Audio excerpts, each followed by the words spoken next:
So next up, we're going to an old friend of mine. I wouldn't say old. Actually, not fair. I'm old. He's a good guy. Ted Verani from Wappier is going to come and join us. Hey, Ted, long time no see. It seems like ridiculous that I've only seen you on a camera for 18 months. You know. Hello. So anyway, good stuff. So you're going to talk to us about maximizing IAP revenue, apparently. Absolutely. Sounds Super good. Excited about it. Yeah. All right, Ted, I'll leave it to you. Thank you very much. Okay, hello everyone. My name is Ted Verani. I am head of business development for Wappier. And yeah, as Oscar said, I want to talk about how you can maximize IAP revenue with global pricing. So why is this important a topic to us, right? So it's start with a basic, truth that we think we all know, but mobile gaming is a big business. You can pick your favorite analyst report.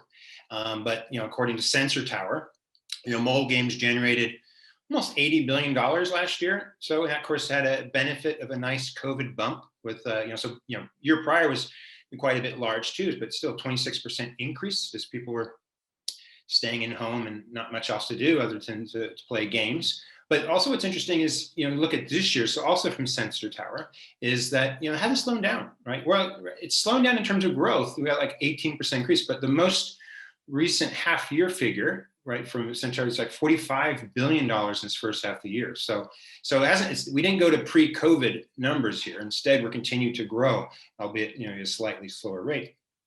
But what's interesting is a lot of that revenue is from people who are really focusing mostly from their game on two markets, right? They have a version maybe for US, they have a version then for maybe for China, they create a kind of localized version for that. And of course, Japan and Korea are quite large, but very unique markets in that regard. But when you think of the rest of the world out there, in most cases, they're offering the US version too. And I'm here to say that as your largest markets, the US and China begin to mature, as markets, then I think a lot of the future growth can really happen from localizing your game, to be sure, and we just had a nice presentation talking about that, but then also localizing your IAPs for various different markets outside the US. So a little background, who we are, why we care about this topic. Wappier, the DNA of the company is about almost 20 years of experience of focusing on loyalty and revenue management programs, originally working with large telcos like Vodafone and T-Mobile, also a lot of other large brands and enterprises. Last 5 years, though, has been Wappier.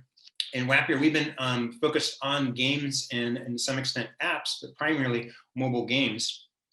And with two main solutions. One is engaging application, trying to improve retention, get people coming back more often, spend more time in your game. And the other is pricing optimization. So this is more directly related to improving IAP revenues.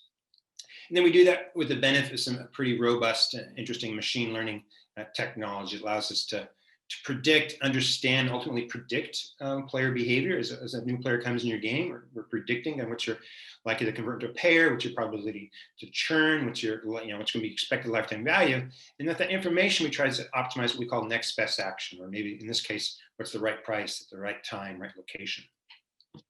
Enough about us. What we a little bit more about us, but more related to the topic is that. And two main things within IAP pricing that we like to do is one, global pricing, topic of today's conversation. We'll talk about, give you some tips and what you guys can potentially do yourselves here too, is, and here we're really auto-adjusting prices for an individual game on a per country basis, so across all live SKUs according to willingness to purchase. And then in some cases, we would follow on with what we call promotional pricing.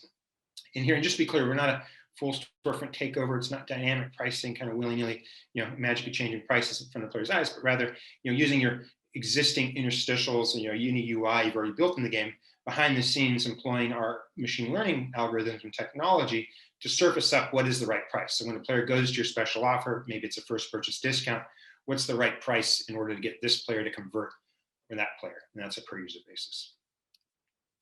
So why global pricing? So, first of all, simply put, there's no one size fits all when it comes to pricing. I was talking a little bit earlier about designing games to US, then letting app stores to conversion. And that's, if you priced your game for the US, it's pretty easy to appreciate and understand that it's mispriced for the majority of the world. And currency rate conversion for app stores is just not sufficient. Once you're past that, and it's not a very controversial statement, I don't think that, pricing to demand curve though does require very deep understanding of local market dynamics, and to get to what is the right price. If you really want to get the optimal pricing, because it's more than just lower price. And then going further, it's, once to make changes, if you're, every game is different, but, if your game has, I don't know, a lot of price SKUs like most do, creating hundreds or potentially thousands of price SKUs is a challenging task, right? It's a necessary one out there. And we're not talking about just changing prices once, but then managing those on an ongoing basis. But if you do that, and you should do that, if getting your getting to really country-specific pricing is going to be the key to really maximizing profit. Because just think about it, like a small change in price, just changing a number of what someone sees in the App Store, has an outsized impact. Particularly when you compare that to, live ops, to creating new content, new features. Like that's work. That's work that requires development resources too. But what we do is work too, and what you could potentially do yourself is work too. But it's putting some mental energy, then really making a small change to price, and that's going to be the difference between converting a player into a payer, rather. So the questions: are you leaving money on the table? And the simple answer is yes. And this is just to illustrate. This is we can fit the whole world here, so it's just, you can stretch your imagination here too. But this is some data in the game. It can probably match this data that you see yourself in your own game. You have players spread all over the world, right? Obviously lots in big area like Europe, but then even in Southeast Asia, there's India, there's Australia, there's other parts of Asia. But when you layer and you take a look at the payers, it's another familiar story. The conversion to payer is quite low, and then it does not match the spread of your way your players are spread around the world. Because again, you're mispriced. You're really mispriced for the majority of the world. So what is so for us, it's not a one size fits all approach when it comes to pricing, right? So each country is different, and you want to set your price different. And so Germany cannot be the same price as Egypt. And I mentioned Germany is interesting because Germany, is actually, not necessarily, it's a wealthy country by most, metrics. But, here is a country that we do really well, actually, when compared to the US, making some changes to prices. And then it's not, if you don't do anything, yes, you can lower price. So, but we're not suggesting just lower price here, right? The key point is try to get to the right price. And I get this question a lot, like why, is it a Big Mac index? I mean, the fast answer is no, right? A lot of parts of the world, yes, the Big Mac is quite inexpensive, but other parts of the world, it's actually date night. I'm going to go out and, versus say the local cuisine, which is probably better too. So no, it's not just, lower price, but if you do nothing at all if you don't have the resources, you probably are better off just lowering price too. But better is, a more sophisticated approach to really kind of understanding how you went to lower. So what is global pricing? Global pricing is really the practice of using predictive econometric models to auto-adjust the price of an in-app product according to price elasticities for each country. And that's the important part, that each country, it's on a per country basis in making changes to all live SKUs, horizontally across, in that country. And a lot going on with this slide here. So, but the first step to finding optimal price is looking at data. And this is, we look at data, we actually first care about a lot of the data outside of your game. So actually, when we work in global pricing with the majority of our customers and partners, we don't require an SDK, right? So it's not machine learning and getting deep insights into player behavior, engagement patterns that drives prices for global pricing. It does for other things. But for global pricing, that's not the case, right? We start with looking at macroeconomic data, right? So it's GDP, it's exchange rate, what's the fluctuations of this exchange rate? That's particularly important. But also microeconomic data. We want to, we're looking at device prices, housing rents, whatever available indices are out there, because we want to get an understanding of household purchasing power. And then we can start looking at game statistic information, right? Device information is also important. What's your, what's the smartphone penetration, on a per country basis? What's your ratio of iOS versus Android, phones out there? Game content, or even game genre is interesting, can have an important impact. And it's not, all these are various different signals that we would look at, but you're not necessarily, you're not doing a price for, a social casino game. The social casino is interesting because it's, US, UK, and the rest of the Commonwealth will do really well.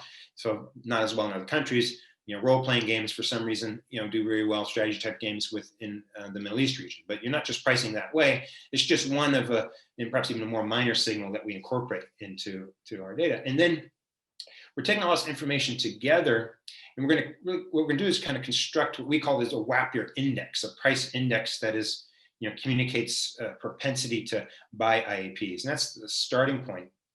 And then we're going to aggregate that data and apply a weighting to that, right? Because it's not just, for instance, it's not GDP for a country, right? We start there, but then we're going to layer that in and give it a proper weighting based on the players, within that country, right? So we're trying to create within our wappier index a notion of gamerness and propensity to make a purchase too. That's important pieces.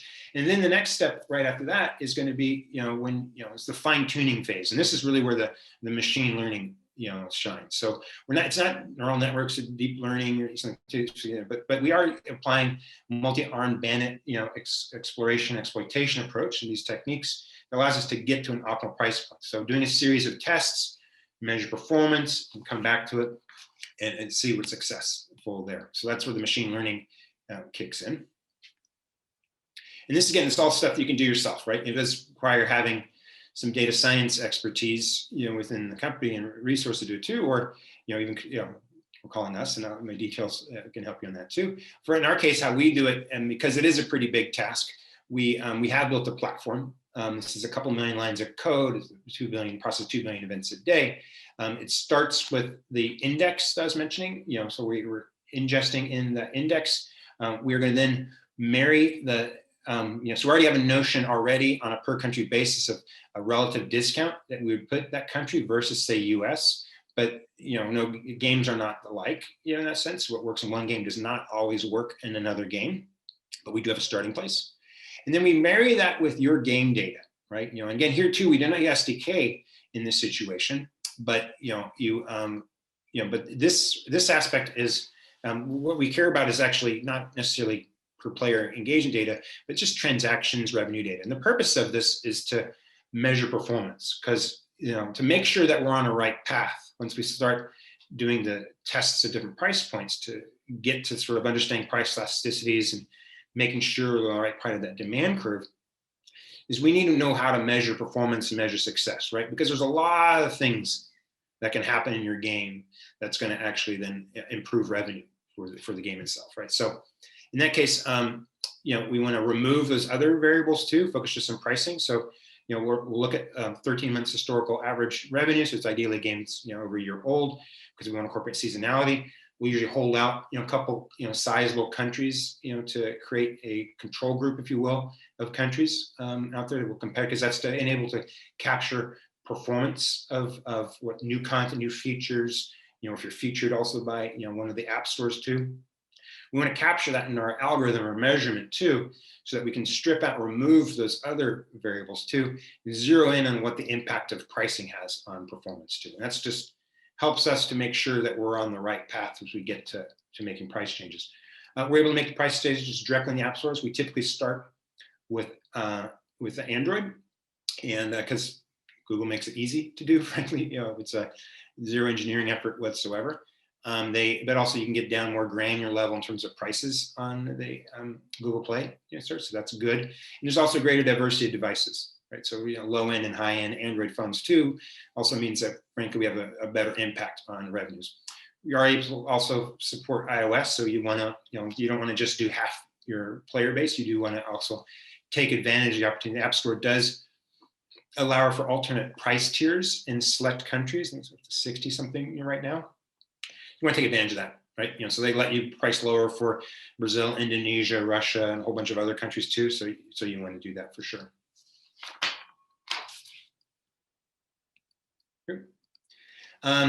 Idea of indicative price changes. So where and just to be clear, this is real data from what we've seen too, but it's an average across different games. So I just want to caution, you don't look at Indonesia and just say lower by 41%. On prices or two. On average, that's kind of, I can't remember the exact number of games that was in this measurement too, but that's what we see as average. The point is that we're making changes against the U.S. prices. Again, if you price just for U.S., you're mispriced for the majority of the world. So here we're looking at Indonesia. 41%, Chile, 40%. This is for some of the countries. Philippines, Portugal's interesting, right? Euro, zone. So, it's lumped in with a bunch of other countries, including other, Northern European countries with higher incomes. So great opportunities from lowering price here. Next tier, we got Mexico, Brazil, Russia, large country with a lot of players here too. We're going to drop prices here in this case. We've done on average. Spain, again, another, Eurozone country. Going further, South Africa, Austria, now we're going to some other, European countries, Austria, Finland, less of a price change on that kind, even Singapore, smaller change, against the US, which we're seeing too.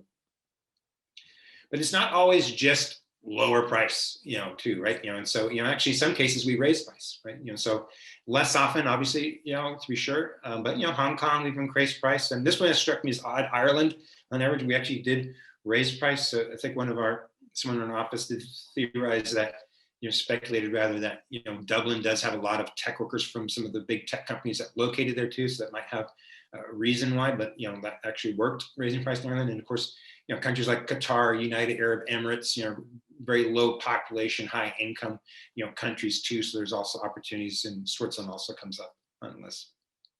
But again, this is aggregate levels, as you say, that your mileage will vary on these things. So be careful as you go along with that.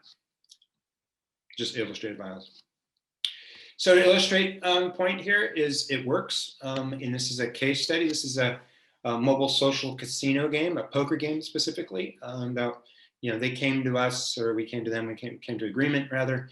We started working with them November 2018, so a while ago. So we continue to work with them today. And you'll see that we do. I think it's just 16 countries. Again, earlier I said that social casinos not as big around the world, but you have 18% increase, here in Canada and Australia. So not exactly a huge number, but started a very large revenue base, so quite substantial. You'd expect to see, Latin America, Peru, Brazil, but check out some of the European countries, like particularly Germany, again, 81%. In this game, actually, Germany is the #1 revenue driver on an individual country basis, for this title, on consistently. And next, we've been working with them for now over 2 years here time. Range of ARPU for this game has been between 22 and 84% at the high end increase on a monthly basis. Average increase of revenue has been 45%. And just and the main point here is, I was saying earlier, it's not set your prices once and done. The biggest change in prices will happen in that first month with it, but over time, we'll make tweaks, no more than 5-10% change, usually making adjustments for currency rate fluctuations, but sometimes other things happen. I mean, the world changes. New players come in and out of your game all the time. Competition can have an impact. And we talked last year, we learned about COVID, right? Had an impact in terms of player behavior. Your game is dynamic, and so your pricing should be, also dynamic or fluid in terms of, making adjustments. But we recommend no more than don't make changes more than once a month, if that at all. Another game. This is we can't name it, but it's a IP-based role-playing game. Very big, very large, popular game. Been working since May 2020. It's live in iOS and Android. It's a bigger game, so we're now optimizing 36 different countries out of the US. Total addressable revenue for this game, $600,000.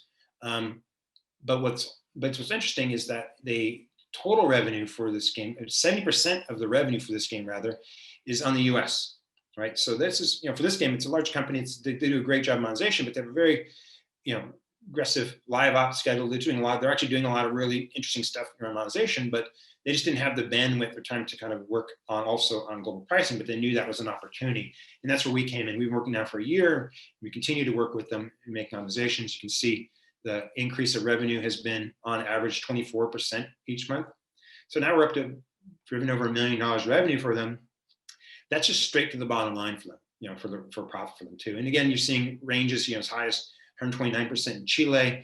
You have Brazil doing really well, but also again, European markets, Germany, Belgium, France, wealthy countries, but yet still doing very well in terms of percentage increase. Eastern Europe with Ukraine, Southeast Asia also represented, here too. And then how do we do this? We just the benefit of a platform. As I mentioned earlier, it's not a trivial task to make changes to hundreds of thousands of price SKUs. So, this is a couple million lines of code, process a couple billion events a day. This allows us to go in a very, and this is what actually would communicate with a partner's app store, Google Play or the iTunes account. So it's not a human being on our side that gets in there, but rather it's a platform with an API call connection to the backend, allows us to make a price adjustment and then manage those prices on an ongoing basis. Partners have complete control and visibility, of what's going on too. So, and this, just illustrating that point, as I mentioned earlier about 36 countries, we don't necessarily recommend, or we don't make changes to every single country, around the globe rather, but you have to have a certain number of players and payers for us to be effective, and for you to, and really it comes down, doesn't mean that you couldn't change prices and probably have a good impact, but if you want to actually know whether or not you're having a positive impact on performance, which is important for us, particularly as we want to report results, back to partners, you want to have a sufficient number of payers in a per country basis for creating that performance benchmark that I mentioned earlier. That's it. Final kind of thought, and I indicate as much as, test, right? This is not a set prices once endeavor and then kind of be done and walk away, right? The world changes, new players coming out of your game. I mentioned earlier about, exogenous element factors like, COVID can happen. We have, even competition can have an impact. Marketing changes, your life cycle game changes. We think your pricing should also be dynamic and change with it. And that is what I have. So here's my email address. I think we have time for some questions, Oscar. We do. If there's any questions anyone else also has, wants more information on who we are, email's up here, tv@wappier.com. Feel free to reach out, come to our website. You can learn more about the company information. Cool. Thank you very much for that. It was great. And I think this is one of the areas I think most developers understand possibly in some ways the least, because quite a lot, particularly indie developers, they're going to go, well, I don't know, how much is my thing worth? Yeah. How much is that worth? I don't know. Well, that game is going to put this price in it, therefore it must be the price it should be. And actually, I think that really does everyone. I mean, I don't know about you, but as a trained marketeer, there are 4 Ps, one of which is pricing. Yep. And pricing is basically 1/4 of the whole way of thinking about marketing, arguably. And I think getting people to understand that it's not one and done. It does benefit from analysis and data. How much do you think people understand the importance of pricing strategy as opposed to just putting a number on it? I mean, most people, I don't want to be flip to it, but most people don't. And that's kind of the reason why we kind of went after this opportunity. And it's not, and they don't, it's just, it begins, actually I did do a study on this or some research on it where, and if I don't have it in front of me, but it's like, and it was fascinating. We actually queried developers and we asked that question of when do you decide your prices? And, and it was like, there was actually like, it was less than 10% said after even launch, like it was like it was like, since a bunch of people was in beta, and you look, and like you said, I agree with you 100%, like, the 4 Ps, right? And pricing being, a pillar, on there, you look at other industries, and that's kind of our background too, they have whole pricing departments too. And I know game developers are relatively small companies, so you don't have that luxury, perhaps too. But the reality is that pricing is critical, right? Too. And so, and I think it is by most game developers, unfortunately, treated as an afterthought, or at best they look at maybe the nearest competitor, or maybe a game they emulate. Oh, League of Legends charges this, so I'm gonna do that, and that. Or maybe they find another proxy, and that's probably fine to start with, but once you go live, then you should test it, right? You should be, you got to measure that, and that's fine to go out that way to be, look at competition, look at how other people price, and maybe do something similar, but then, find a way to measure performance, find a way then to make adjustments for that, and then at the very minimum, like I was saying, this purpose of this conversation is that recognize that the world is not just a mirror copy of the United States with the same income levels and willingness to purchase, because that's how most people are pricing. And, and it's such just a great opportunity to make those adjustments on a per country basis.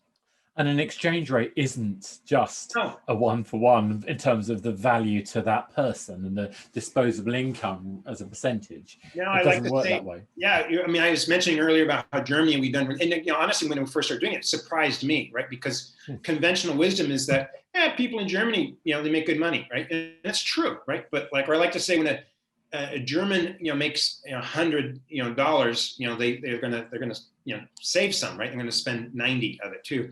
Contrast to an American, we make $100, we spend 110. So that's it's a different item. And then you layer in the gamerness willingness to purchase, and that actually does make a difference in genre. Then it has a difference.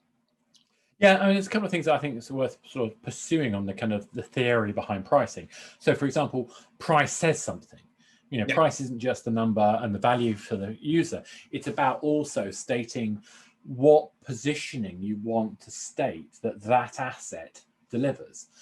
Is there something in the way that you, because what's in my head here, just to be clear, I look at monetization in-app purchases to be one of the ends of a funnel.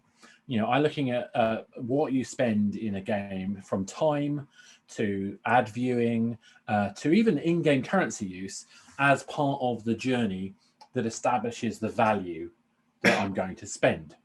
And so for me, working out what price says in terms of the value proposition, as well as what it says in terms of the disposable income of the player, is all intrinsically part of that. So if I'm looking at data using a tool like yours, how do I take into account that whole journey? Is that possible, or am I only looking at the end kind of like final price when I'm using a tool like yours? No, it's in many cases we do the work for our partners. So as one of our partners described us as, because we removed the brain damage from them, so I like that. But we can listen. So it begins kind of what you're saying, like you're saying too, and it's a long answer potentially, but begins with behavioral psychology and figuring out that price, right? So that's actually where it begins. And really, so there's also, and there's plenty of games actually do think this stuff very well through, right? In terms of the that's we have, anchor pricing, right? It's like we later, exactly.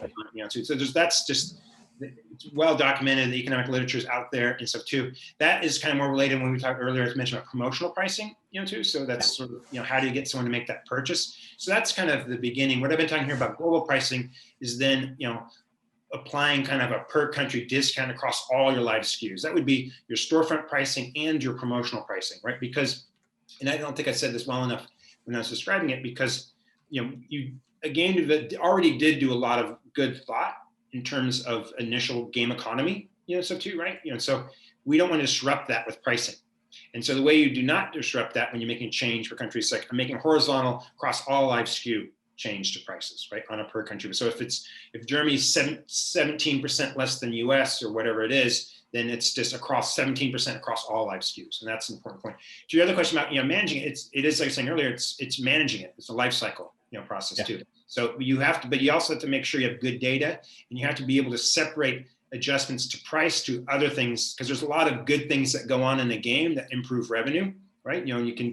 Marketing will happen. You could be lucky and get featured, right? That's going to obviously have an impact in downloads and translate revenue. You got to be able to separate that out, which, like I said, we don't have enough time to get this a long, almost whole discussion by itself. So much we want to talk about. I was going to ask you about, what was the minimum number that you obviously, for machine learning in terms of, paying users? It is. That's a great question. Actually, there's a number. And it depends. So it's not the machine learning aspect in the kind of that's more related to promotional pricing. But for global pricing, what we care about is the number of unique pairs per country. And so that is, it's 25 or 30 is sort of that secret number. Not secret, I just told you. But that's, won't tell anyone. That's actually everyone should know that. And it's actually one of our criteria, because I wish we could actually help every game, like you mentioned, and there's indie developers here on that too. And there's probably some things that we could do. This discount would work, but reality is that every customer wants to know whether it's working or not, right? Performance, and that's why we need like 25 unique pairs, and that's just for measuring performance after the fact. Because we take that, we create an algorithm, or it's a predictive algorithm. What it basically says, what should Germany do revenue-wise? And we strip out other factors, and we get down to what the expected revenue is. And then at the end of the month, we take actuals, we compare that performance benchmark, and that's how we communicate that, hey, we did good work for you. No, that makes sense to me. I'm going to, hopefully Joseph will forgive me, I'm going to ask you one quickie. Jonas Hansen was saying they went with the Big Mac index to do their global pricing. Is that a good idea as a kind of rough rule of thumb? or not? Well, it's like I was kind of cheeky about it when I, put in the lined out on it, too. But but I don't think so, because it's, like I was saying earlier, I mean, it's not necessarily the same price, because McDonald's does have a pricing department, and every McDonald's is actually a franchise, that with their own, they're going to take a look at the local economy. And I've been in some countries around the world where you see people like dressed up all their best, kind of looking good. Because I'm like, that's date night. And that was like, I think it was Guatemala. I'm like, and you know what? That was actually more expensive Big Mac than the local food, which frankly was better. That was what I was eating too. So it doesn't work. If I was going to try to pick a good in the country, I'd probably pick a local beer, because that is, usually going to be adjusted towards, willingness to spend. You've heard it here first, folks. It's the local beer index, which tells you so much about Ted in a nice. But that's if you're doing nothing. If you're doing nothing else, I tell you better, if nothing else, If nothing else, local beer market, also, not bad. For Jonas, I want to say I applaud you at least for making the effort. So that's great, honest, because that is what everyone should be doing, and that's I'm glad you did that. And that's, I think, the one takeaway from this conversation is that the world is not the same. Don't treat everyone like an American, and treat everyone in the country different, and that goes to pricing as well. Embrace diversity, as always. Yeah. Ted, thank you so much. And I know what you mean about the different McDonald's, the experience going into McDonald's in Bangalore compared to Seoul. Very, very different experience.